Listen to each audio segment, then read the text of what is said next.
¿Qué tal? ¿Cómo están? Algunos plantean hacer la guerra. Otros dicen, guerra no, porque otros países ya hicieron guerra, México y Colombia. Y el resultado fue, en el caso de México, una cifra que, de acuerdo a la medida que se tome, llega a los 100.000 muertos. Muertos. 100.000 en muy pocos años. Básicamente en el sexenio del presidente Felipe Calderón. Hablamos de la droga, o hablamos del narcotráfico, o de la cuestión de las drogas en general. Hace unos días salió un documento más que multipartidario, muy plural. Firmaban desde Horacio Berbisky a Beatriz Arlo, pasando por académicos, exfuncionarios, por ejemplo, el ministro León Arlanián, funcionario nacional y de la provincia, el ex secretario de Seguridad Luis Tibiletti, embajadores y en algún caso algunos que tienen la característica de ser Juan Gabriel Tocatlián, de la Universidad Torcuato Di Tella, y algunos que tienen la característica de ser ex embajadores, expertos en el tema, por ejemplo, el director del Instituto de Problemas Nacionales de la Universidad de Lanús, Ernesto López, que está con nosotros para analizar si el tema es la cuestión de las drogas, la cuestión del narco, qué se combate, cómo se combate y cuáles son los riesgos. Ernesto, gracias por estar acá. No, al contrario, un gusto para mí, gracias. ¿Cómo pasás? ¿Cómo definís vos el tema? ¿Cuestión de las drogas? ¿Cuestión del narcotráfico? ¿Por dónde le No, yo metés diría, al tema? más en general, cuestión drogas.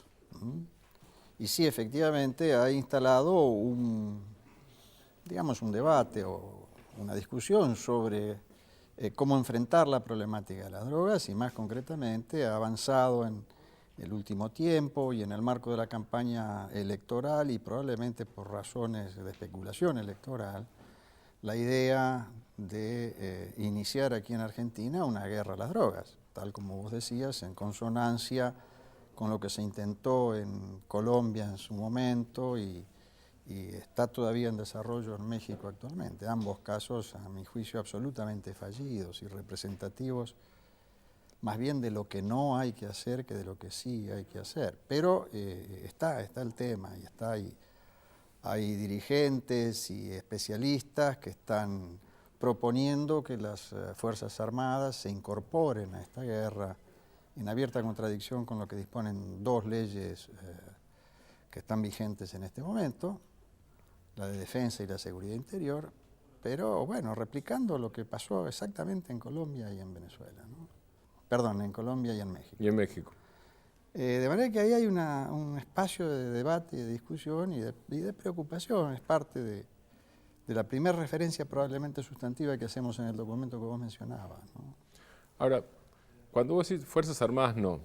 Hay un antecedente legal en la Argentina, como vos decís, dos leyes que prohíben el uso de Fuerzas Armadas, o en todo caso no disponen que las Fuerzas Armadas sean, cosa que tiene que ver mucho con la historia argentina, sean lo que fueron durante décadas en la Argentina, una fuerza de represión interna. Operativas, porque sí hay, pueden participar en actividades logísticas, apoyo de diversa clase, pero no de manera directa en operaciones, salvo que medie disposición del Congreso a través de una ley de estado de sitio. No pueden hacer un operativo de requisa, de decomiso, digamos. Eso claramente no. No pueden porque no deben o no pueden porque además no serían eficaces para hacerlo. Las dos cosas. Si querés vamos por partes. Dale. Primero, no pueden porque no deben. Sí. Primero que nada, y siendo ya casi un positivista jurídico, yo soy sociólogo, no abogado, pero alguna cosa de derecho he aprendido en mi vida. Primero porque lo marca la ley, entonces no deben porque lo marca la ley. Ahora, discúlpame, te interrumpo ahí. Vos estuviste en la génesis de esa ley. ¿La ley lo marcó por qué? La ley lo marcó... Porque estamos hablando de una ley que tiene 30 años, ¿no? Y desde el año 80 y ¿cuánto? 88. 88. Después del primero y segundo. Se empezó a discutir el 85, por eso dije... Empezó temprano, quedó medio ahí, y después del primer y tal vez del segundo, no me acuerdo bien la fecha, ese episodio de los Caras Pintadas se retomó ya con un espíritu multipartidario. Entonces, si no son 30, estamos hablando de 27 años de vigencia de una ley. Sí, exactamente. Entonces, el no deben en ese momento fue ¿por qué?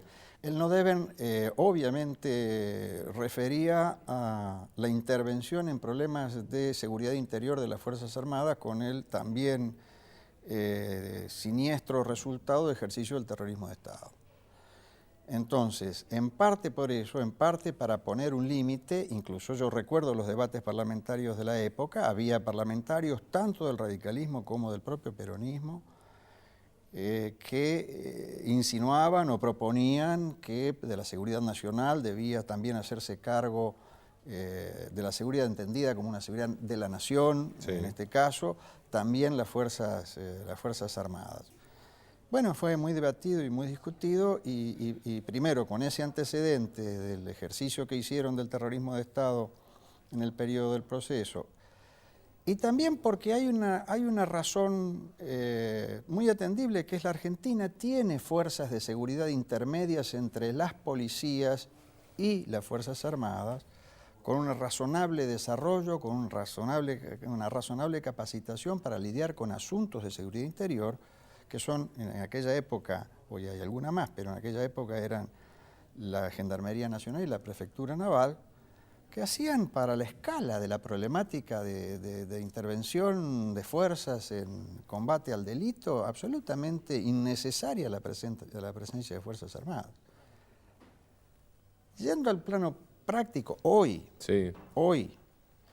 persisten estas razones. Podríamos agregar, por ejemplo, la inconveniencia de que fuerzas militares que están formadas, entrenadas, educadas, adiestradas para ejercer el más alto nivel de violencia posible, que es el que normalmente se emplea en la guerra.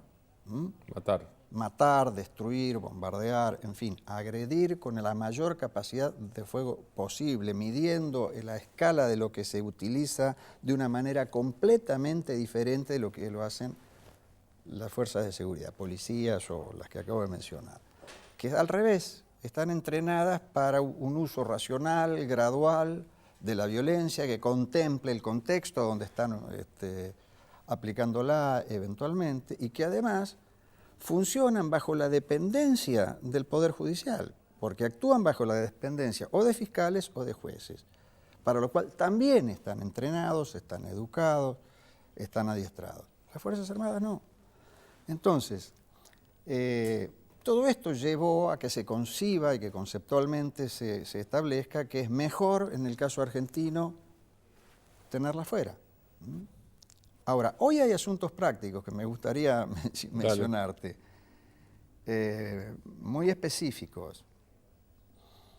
Se supone, con los nuevos llamados a la intervención de las Fuerzas Armadas en temas de seguridad interior, de seguridad pública o seguridad ciudadana, como querramos llamarle, y en particular en el problema del narcotráfico, que la intervención de las Fuerzas Armadas podrían dar un ingrediente cualitativamente diferente que permitiría resolver la cuestión. Claro, con eso se terminaría de raíz el problema. Sí. Y la verdad es que la situación de las Fuerzas Armadas, y más específicamente del Ejército, que sería quien probablemente debería intervenir con mayor amplitud y mayor intensidad, está en una situación orgánica todavía muy, ¿cómo te diría?, poco consistente, diría irregular. El último dato cierto, verificado, concreto que hay de efectivos del Ejército es el del Libro Blanco de la Defensa 2010. Es un poquito viejo, pero nada cambió lo sustancial como para pensar que el número que te voy a dar de efectivos se haya modificado sustancialmente. Está a salir el Libro Blanco 2015, acabo de recibir una invitación para asistir a la presentación, creo que es a mediados de octubre, 15 de octubre, si no recuerdo. O sea, vamos a tener nueva estadística seguramente muy fiable, pero yendo a esta, el número de soldados totales es de 17.418. Pero yo te podría decir, está bien, reforcemos la lucha antidrogas con 17.000 soldados. Bueno, ahora déjame que te diga algunas cifras, sí, grosso modo. Policía de la provincia de Buenos Aires, 80.000 efectivos. Prefectura Naval, 35.000 efectivos. Mato Grosso, ¿eh? Sí, sí, sí, sí. Gendarmería Nacional, 50.000 efectivos, por abajo de las patas.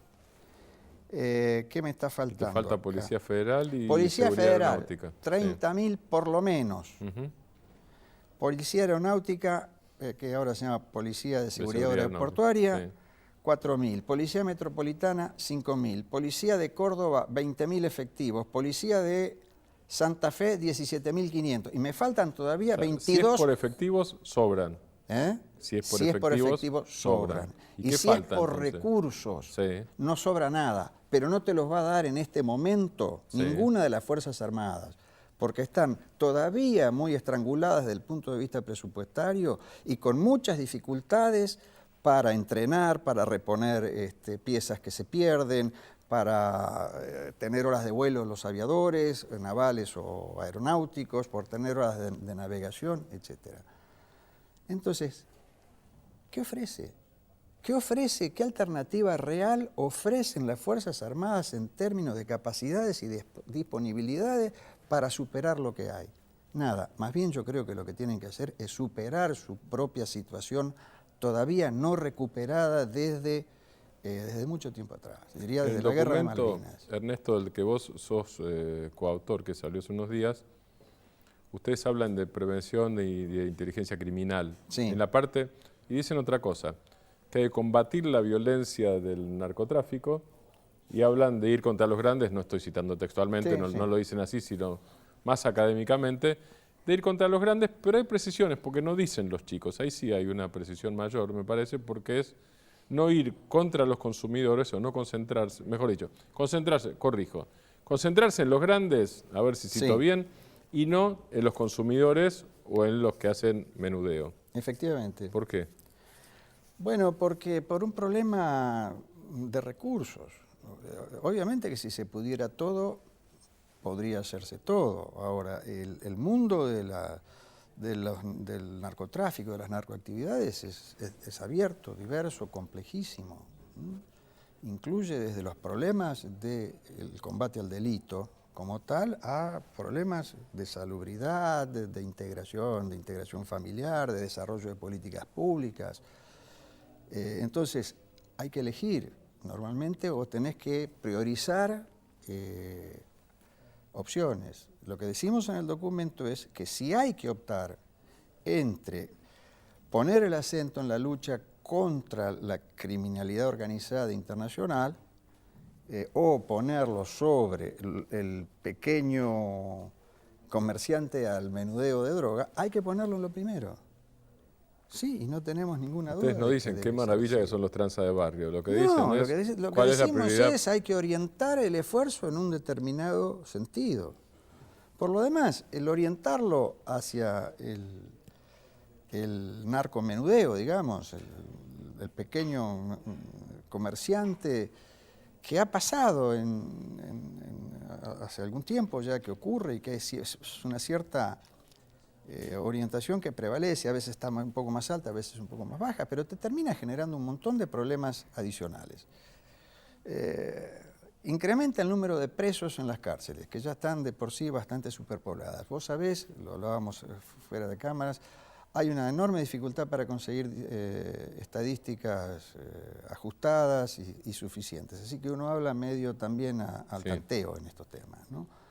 Pero se dice muy seguidamente que hay demasiado chiquitaje, dicho entre comillas, presos, mientras no hay suficiente tal vez capacidad para enfrentar a los peces más gordos en esta actividad. Y bueno, nosotros pensamos eso, que si se puede elegir, hay que elegir ir contra los más gordos, porque es lo que está en el núcleo de la problemática mercantil, de los problemas de violencia que se articulan a control de mercados y en general al desarrollo mercantil de una actividad prohibida. Raúl Zaffaroni dijo en este programa sobre el tema del chiquitaje, es que inflar el chiquitaje, no inventarlo, pero dedicarse solo a eso en términos judiciales, lo que hace es automáticamente desviar recursos que no pueden concentrarse en los grandes. Efectivamente. Y la otra cosa que dijo, me acuerdo, es que finalmente el chiquitaje no llega a la Corte Suprema, no recorre las instancias. No porque se cajonee, sino porque termina no teniendo entidad. Sí. No llegan más de 10 fallos. Sí, yo comparto esa apreciación, sí, yo también se la he escuchado a Zaffaroni y me parece que sí, que efectivamente es así. Hay ¿Hay alguna estadística que ofreció la Procunar, Procuraduría contra el Narcotráfico, el año pasado, todavía comandada por Félix Kraus? Es una publicación de 2014 con datos de 2012. Ahí tenés alguna información acerca de cómo va funcionando esto de los delitos menores en términos de narcoactividades contra los mayores.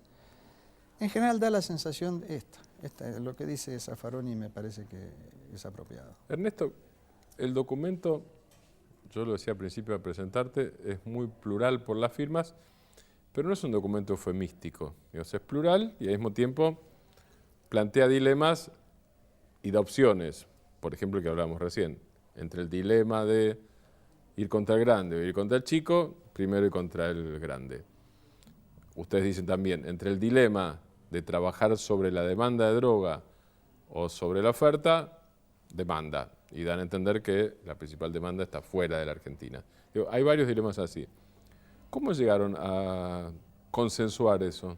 ¿Fue muy trabajoso? ¿Fue poco trabajoso? Me parece que sirve para pintar en qué estado real está la sociedad argentina más allá de campañas, sean electorales o no sean electorales, para militarizar el tema de las drogas.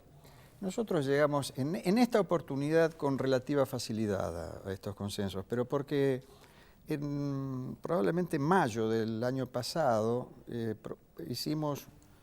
preparamos un primer documento sobre la cuestión de las drogas, un poco más extenso que que sí nos llevó tiempo consensuarlo en un grupo chico de gente que participe, que ha sido el promotor de aquel documento y de este otro. Cuando lo tenemos suficientemente maduro y en alguna medida testado con terceros externos, entonces sí proponemos que lo damos a conocer y proponemos que haya firmas y adhesiones. En este caso, con el camino recorrido con el primer documento fue un poco más fácil. Sí. ¿Y qué se proponen hacer? Porque lo que ustedes sugieren es que se discuta, aprovechando que hay elecciones, supongo que no quieren que se discuta solo en campaña electoral. Por lo que yo veo, el único que trata el tema... hay dos personas que tratan el tema en detalle de manera antitética. Uno es Massa en su campaña, que propone militarizar, y el otro es Aníbal Fernández, que está en sintonía con el documento de ustedes. Sí, yo diría que sí. En general, con el paradigma mundial, por otra parte, de reducción de daño y combatir la criminalidad más severa en toda su complejidad y no ir al chiquito y olvidarse además del consumidor en términos de salud pública y de necesidad de ayuda. Correcto. ¿Y nadie más? No, en términos, digamos, de figuras, candidatos políticos, yo no distingo más. Hay sí, uno puede decir voceros o asesores, ¿no? de otros candidatos, en particular de Macri, pero no son propiamente los Te hago candidatos. una pregunta sobre esto, Sí. y tenemos un minuto para terminar nada más. Cuando dicen la Argentina va camino de ser Colombia o México, ¿exageran o dicen la verdad los que dicen eso? No, yo creo que exageran sin ninguna duda. No estamos ni parecidos donde están Colombia y México. Para empezar, no tenemos los niveles de producción interna que hay.